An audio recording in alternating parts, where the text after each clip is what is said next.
The human jungle gym. Your baby is lying there perfectly content. And then without warning, they start climbing on you. Not next to you, but on you. On your chest, your stomach, or even your face. They press their body into yours with a kind of urgency that feels almost desperate. When you are exhausted, it is so easy to laugh it off, move them away, or assume that your baby is just being clingy or demanding. But here's what nobody tells you. That seemingly random, slightly exhausting behavior is actually one of the most sophisticated things your baby's nervous system knows how to do.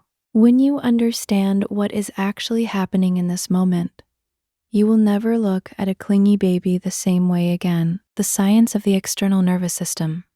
When your baby climbs onto your body, they are not trying to manipulate you.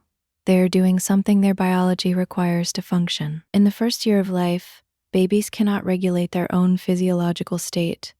They cannot self-manage their heart rate, their body temperature, or their cortisol stress levels, because they lack this internal machinery. They rely on something called co-regulation.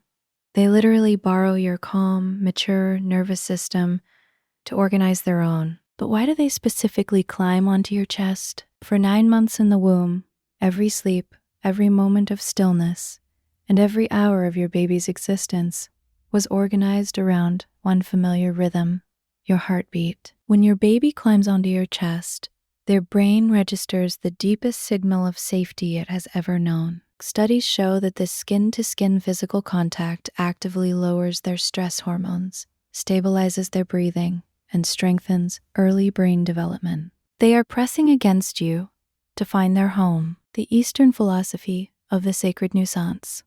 Modern culture often rushes independence, telling parents that too much holding will spoil a child. But if we look to Eastern philosophies and the storytelling of 1980s Japan, we see a completely different reverence for childhood. In Studio Ghibli's masterpiece, My Neighbor Totoro, there is a beautiful scene where the toddler May interrupts her working father to hand him some flowers. In most modern stories, a child interrupting an adult is played for laughs or treated as a nuisance. But the father does not sigh or brush her away. He stops, accepts the flowers, and treats the interaction as entirely sacred. This is the mindset we must adopt when our babies climb on us. They are not an interruption to your day. They are asking you a question without words. Am I safe? Are you here? When you receive their physical seeking with warmth, you are not spoiling them. You are building the neurological foundation of secure attachment that will last their entire life. The guilt-free transition. Now, this does not mean you must act as a human climbing frame 24 hours a day.